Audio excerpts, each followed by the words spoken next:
Formula One activities are very secretive. Most people don't know what we do. A racing engine is a piece of art, a symphony of 1,000 pieces, powered by fuels, protected by lubricants.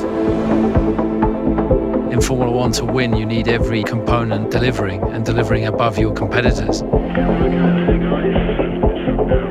Every hundredth, 1/10 of a second that you can gain, of course, is very welcome.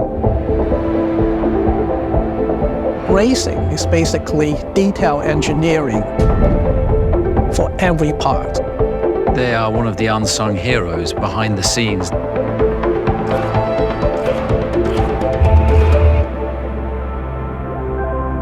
Exxon Mobil started with Rebel Racing in 2017.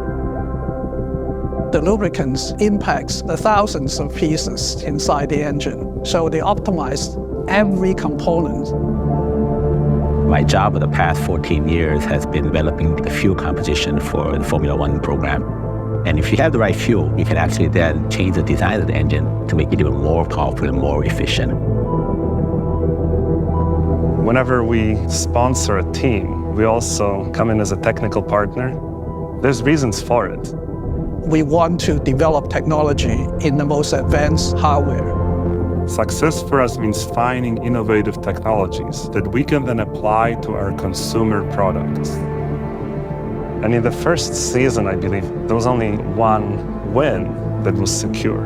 So we started from these humble beginnings. It is a partnership between Honda, Red Bull, and Exxon Mobil. For us as a company, there was a new fuel specification, a fuel containing ethanol, an E10 fuel. When you put ethanol into the fuel, you lose probably about 5% energy in the fuel. Honda was really keen to improve the performance of the engine as much as possible to catch Mercedes. Honda had this concept of smaller than zero size engine. This engine will be not just an iteration, it will be a redesign. One of the challenges that we dealt with was that because it's smaller, it's working harder, the temperatures generated, the stresses are more. When they roll out this engine, they found that the lubricants did not provide sufficient protection. So we have this challenge of let's develop an engine oil and a fuel that's the best fit, the best match for the new Honda engine. The tricky part is not just giving more protection. We want to also give the same power as well.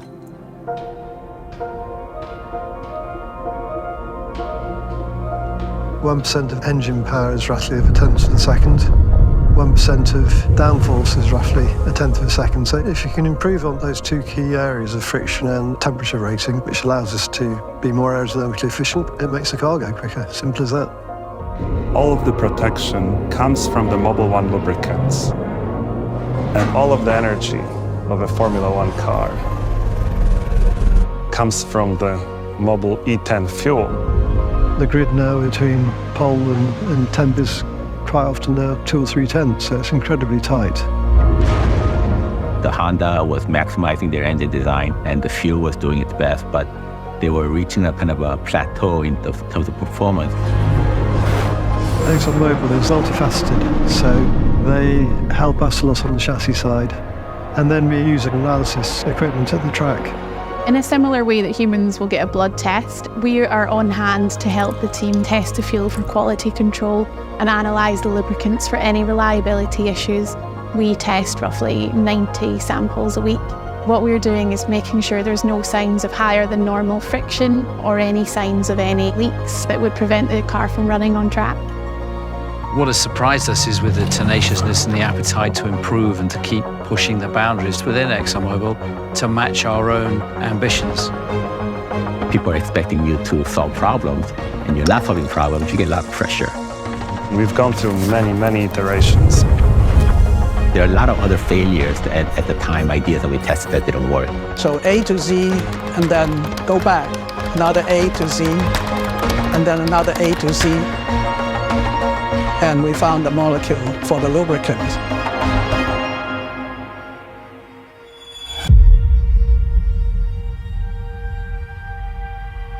If you stare at something long enough and you want an answer, you start to see things. And that's when I turned over to the actually looking at every molecule in the fuel. With enough experience, with enough curiosity, maybe you can develop the type of understanding. Once you have it, you become very powerful.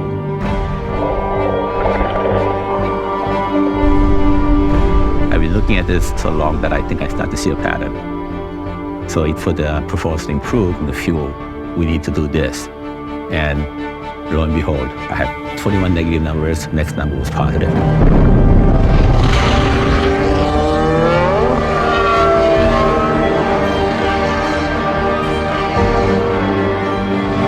When you got to the first race and then the first race we're on to second, pleasant surprise to ourselves is unpleasant surprise to everybody else.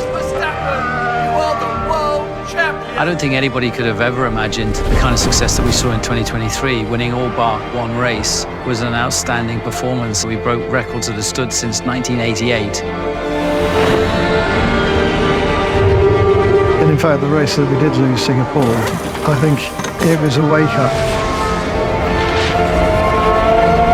I think no one really thought that would be possible. It gives me a lot of confidence knowing that, you know, the best people in the world are working on your side. And that makes it also, when I jump in the car, I don't need to worry about that because I know that's sorted.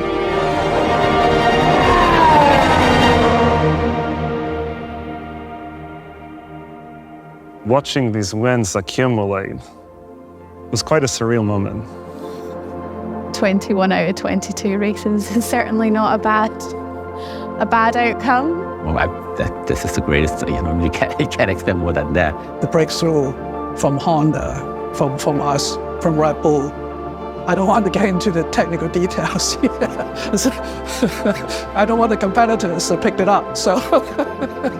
You're never satisfied, right? You always want more. And of course, you're very happy with what we are achieving right now, but you always think about what you can improve and what you can do better. So what's next? To us, our focus has shifted to Red Bull 4 powertrains. 2026 is a brand new challenge for us. We've effectively created a startup engine business, and Exxon Mobil are really playing a crucial role. And what's very exciting is the future with the sustainable fuels that are being introduced into Formula One for 2026 onwards. Obviously, without the right lubricants, without the right fuel, the car just won't perform. For us, it's tomorrow. 2026 is tomorrow. We are working on these solutions full speed.